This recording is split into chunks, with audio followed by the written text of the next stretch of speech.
Houston, we have a problem.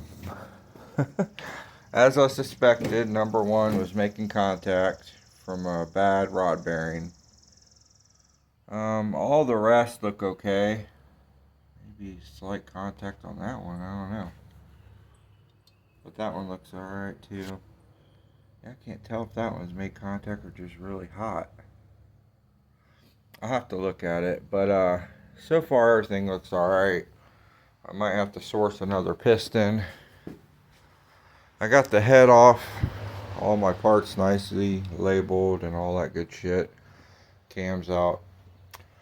I didn't realize I had a hidden bolt there, and there because the hydraulic lash adjusters, which are these guys, have a plate and they were hiding those. So I was beating the shit out of his head trying to get it off, and yeah. But let me see if I could show you this. So slight contact right there and on the head, but everywhere else seems to be okay, so I'll have to see if I need to get this milled or not. But yeah, we'll see about getting a piston, check this head, and go from there. I got another crank coming, and I'm gonna take it to the machinist and see what they think about it. Tell me what bearings to get and all that. I still got to pull the actual cylinder off. It's definitely been a fun journey. This poor bike has been left for freaking dead, man. And it's a 1985 Honda. I mean, I probably should have passed on it, but I have a thing about buying these bikes that nobody else wants and nobody else can handle, and I enjoy it as a hobby so much. And like, I restored this 1994 Suzuki RF 900, and it was the same. It had been left for 10 years. I mean, it didn't have engine knock or nothing, and I completely redid everything on it, and I absolutely love this bike. So yeah. But yeah, this is my 85 700.